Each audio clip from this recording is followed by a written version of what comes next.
ಮುಖ್ಯಮಂತ್ರಿ ಸಿದ್ದರಾಮಯ್ಯನವರ ದೆಹಲಿ ಪ್ರವಾಸದ ಬಗ್ಗೆ ರಾಜ್ಯ ರಾಜಕಾರಣದಲ್ಲಿ ದೊಡ್ಡ ಚರ್ಚೆಯಾಗ್ತಾ ಇದೆ.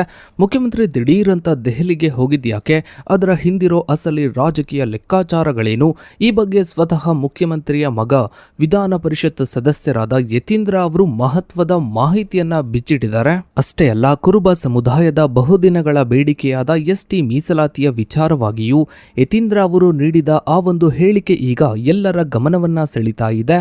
ಹಾಗಾದ್ರೆ ದೆಹಲಿ ಪ್ರವಾಸದ ಗುಟ್ಟೇನು, ಮೀಸಲಾತಿಯ ಬಗ್ಗೆ ಇವರು ಹೇಳಿದ್ದೇನು, ಇದರ ಬಗ್ಗೆನೇ ಒಂದು ವಿಶೇಷ ವರದಿ ಇದೆ, ಬನ್ನಿ ನೋಡ್ತಾ ಹೋಗೋಣ.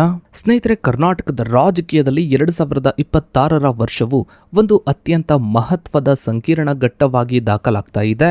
ರಾಜ್ಯದ ಆಡಳಿತದ ಕಾಂಗ್ರೆಸ್ ಸರ್ಕಾರವು ಒಂದೆಡೆ ರಾಷ್ಟ್ರೀಯ ನೀತಿಗಳಾದ ಕ್ಷೇತ್ರ ಪುನರ್ವಿಂಗಡಣೆ ಮತ್ತು ಮಹಿಳಾ ಮೀಸಲಾತಿಯಂತಹ ಸಂವಿಧಾನಿಕ ಬದಲಾವಣೆಗಳಿಗೆ ಮುಖಾಮುಖಿ ಆಗ್ತಾ ಇದ್ರೆ, ಮತ್ತೊಂದು ಕಡೆ ರಾಜ್ಯದ ಆಂತರಿಕ ಸಾಮಾಜಿಕ ನ್ಯಾಯದ ಬೇಡಿಕೆಗಳಾದ ಕುರುಬ ಸಮುದಾಯದ ಎಸ್ಟಿ ಮೀಸಲಾತಿಯ ಹೋರಾಟವನ್ನ ಎದುರಿಸ್ತಾ ಇದೆ. ಇತ್ತೀಚೆಗೆ ಮುಖ್ಯಮಂತ್ರಿ ಸಿದ್ದರಾಮಯ್ಯ ಅವರು ಕೈಗೊಂಡ ದೆಹಲಿ ಪ್ರವಾಸವು ರಾಜ್ಯ ರಾಜಕಾರಣದಲ್ಲಿ ತೀವ್ರ ಕುತೂಹಲಕ್ಕೆ ಕಾರಣವಾಗಿತ್ತು.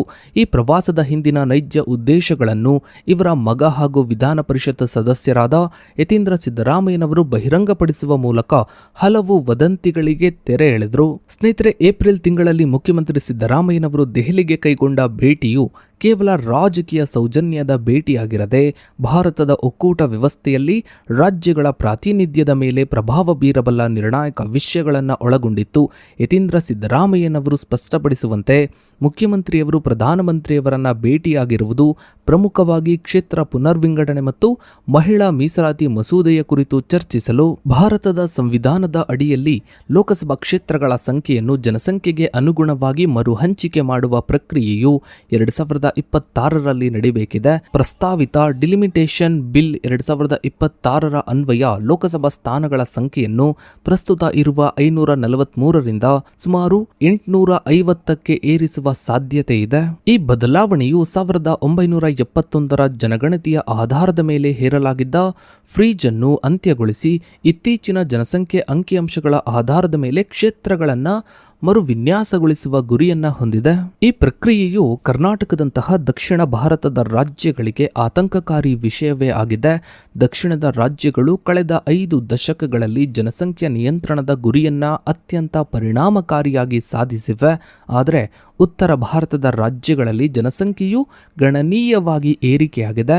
ಒಂದು ವೇಳೆ ಇತ್ತೀಚಿನ ಜನಗಣತಿಯ ಆಧಾರದ ಮೇಲೆ ಕ್ಷೇತ್ರಗಳನ್ನು ಮರುಹಂಚಿಕೆ ಮಾಡಿದರೆ ದಕ್ಷಿಣದ ರಾಜ್ಯಗಳ ರಾಜಕೀಯ ಪ್ರಾತಿನಿಧ್ಯವು ಕುಸಿಯುವ ಭೀತಿ ಇದೆ. ಮುಖ್ಯಮಂತ್ರಿ ಸಿದ್ದರಾಮಯ್ಯನವರು ಈ ಭೇಟಿಯ ಮೂಲಕ ಕೇಂದ್ರ ಸರ್ಕಾರಕ್ಕೆ ದಕ್ಷಿಣ ಭಾರತದ ರಾಜ್ಯಗಳಿಗೆ ಅನ್ಯಾಯವಾಗದಂತೆ ನೋಡಿಕೊಳ್ಳಲು ಮತ್ತು ಕರ್ನಾಟಕದ ಸ್ಥಾನಗಳನ್ನು ಕುಸಿಯದಂತೆ ಕಡಿತಗೊಳಿಸದಂತೆ ಒತ್ತಾಯಿಸಲು ಮುಂದಾಗಿದ್ದಾರೆ. ಪ್ರಧಾನಿ ನರೇಂದ್ರ ಮೋದಿಯವರು ದಕ್ಷಿಣಕ್ಕೆ ಅನ್ಯಾಯವಾಗುವುದೇ ಇಲ್ಲ ಎಂದು ಭರವಸೆಯನ್ನ ನೀಡಿದ್ದರು. ಸಂವಿಧಾನಿಕವಾಗಿ ಇದನ್ನ ಹೇಗೆ ನಿಭಾಯಿಸಲಾಗುತ್ತದೆ ಎಂಬುದು ಇನ್ನೂ ಸ್ಪಷ್ಟವಾಗಿಲ್ಲ. ನಾರಿ ಶಕ್ತಿ ವಂದನ್ ಅಧಿನಿಯಮ ಅಥವಾ 131ನೇ ಸಂವಿಧಾನದ ತಿದ್ದುಪಡಿ ಮಸೂದೆಯು ಲೋಕಸಭೆ ಮತ್ತು ರಾಜ್ಯ ವಿಧಾನಸಭೆಗಳಲ್ಲಿ 33% ಸ್ಥಾನಗಳನ್ನು ಮಹಿಳೆಯರಿಗೆ ಮೀಸಲಿಡುವ ಗುರಿಯನ್ನ ಹೊಂದಿದೆ. ಆದರೆ ಈ ಮೀಸಲಾತಿಯ ಅನುಷ್ಠಾನವನ್ನ ಕ್ಷೇತ್ರ ಪುನರ್ವಿಂಗಡಣೆಯ ಪ್ರಕ್ರಿಯೆಯೊಂದಿಗೆ ಬೆಸೆದಿರುವುದು ಕಾಂಗ್ರೆಸ್ ಸೇರಿದಂತೆ ಹಲವು ವಿರೋಧ ಪಕ್ಷಗಳ ಟೀಕೆಗೆ ಕಾರಣವಾಗಿದೆ.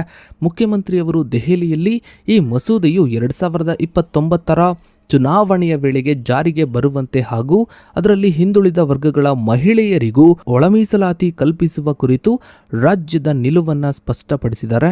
ಇನ್ನು ಸ್ನೇಹಿತರೆ, ಕುರುಬ ಸಮುದಾಯವನ್ನ ಎಸ್ಟಿ ಪಟ್ಟಿಗೆ ಸೇರಿಸಬೇಕೆಂಬ ಬೇಡಿಕೆಯು ಕರ್ನಾಟಕದಲ್ಲಿ ಒಂದು ದೊಡ್ಡ ಸಾಮಾಜಿಕ ಚಳುವಳಿಯಾಗಿ ಬೆಳೆದಿದೆ. ಈ ವಿಷಯದಲ್ಲಿ ಮುಖ್ಯಮಂತ್ರಿ ಸಿದ್ದರಾಮಯ್ಯ ಅವರ ನಿಲುವು ಮತ್ತು ಯತೀಂದ್ರ ಅವರ ಹೇಳಿಕೆಗಳು ಅತ್ಯಂತ ಸೂಕ್ಷ್ಮವಾದ ರಾಜಕೀಯ ಆಯಾಮಗಳನ್ನು ಹೊಂದಿವೆ. ಕುರುಬ ಸಮುದಾಯದ ಮೀಸಲಾತಿ ಹೋರಾಟವು ಇಂದು ನೆನ್ನೆಯದಲ್ಲ. ಇದರ ಇತಿಹಾಸವನ್ನು ವಿವರಿಸ್ತಾ ಮುಖ್ಯಮಂತ್ರಿ ಸಿದ್ದರಾಮಯ್ಯನವರು ಹಲವು ಐತಿಹಾಸಿಕ ಸಂದರ್ಭಗಳನ್ನು ಸ್ಮರಿಸಿದ್ದಾರೆ. ಮೊದಲನೇದಾಗಿ 1980ರ ದಶಕದ ಪ್ರಯತ್ನಗಳು. ರಾಮಕೃಷ್ಣ ಹೆಗಡೆ ಅವರು ಮುಖ್ಯಮಂತ್ರಿಯಾಗಿದ್ದಾಗ ಕುರುಬ ಮತ್ತು ವಾಲ್ಮೀಕಿ ಸಮುದಾಯಗಳನ್ನು ಎಸ್ಟಿ ಪಟ್ಟಿಗೆ ಸೇರಿಸಲು ಶಿಫಾರಸು ಮಾಡಲಾಗಿತ್ತು. ಸಿದ್ದರಾಮಯ್ಯ ಮತ್ತು ವಿ.ಎಸ್. ಉಗ್ರಪ್ಪ ಅವರು ಒಟ್ಟಾಗಿ ಈ ಹೋರಾಟವನ್ನ ನಡೆಸಿದರು. ಎರಡನೆಯದಾಗಿ ವಾಲ್ಮೀಕಿ ಸಮುದಾಯದ ಸೇರ್ಪಡೆ. 1991ರಲ್ಲಿ ಪ್ರಧಾನಿ ಚಂದ್ರಶೇಖರ್ ಅವರ ಅವಧಿಯಲ್ಲಿ ಎಚ್.ಡಿ. ದೇವೇಗೌಡರ ಬೆಂಬಲದೊಂದಿಗೆ ವಾಲ್ಮೀಕಿ ಸಮುದಾಯವನ್ನು ಎಸ್ಟಿ ಪಟ್ಟಿಗೆ ಸೇರಿಸಲಾಯಿತು.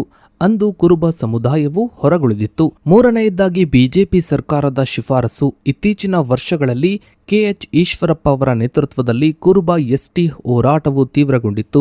ಬಸವರಾಜ ಬೊಮ್ಮಾಯಿ ಅವರ ನೇತೃತ್ವದ ಬಿಜೆಪಿ ಸರ್ಕಾರವು ಕುರುಬರನ್ನು ಎಸ್ಟಿ ಪಟ್ಟಿಗೆ ಸೇರಿಸಲು ಕೇಂದ್ರಕ್ಕೆ ಶಿಫಾರಸು ಸಲ್ಲಿಸಿತ್ತು.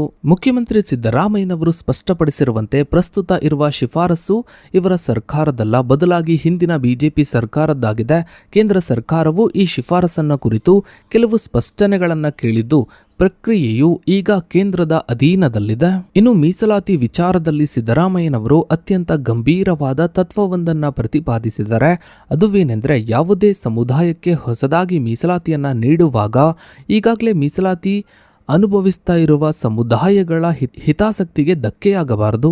ಕುರುಬ ಸಮುದಾಯವನ್ನು ಎಸ್ಟಿ ಪಟ್ಟಿಗೆ ಸೇರಿಸುವುದರಿಂದ ಪ್ರಸ್ತುತ ಎಸ್ಟಿ ಪಟ್ಟಿಯಲ್ಲಿ ಇರುವಂತಹ ಸಮುದಾಯಗಳಿಗೆ ಅನ್ಯಾಯವಾಗಬಹುದು ಎಂಬ ಆತಂಕವಿದೆ.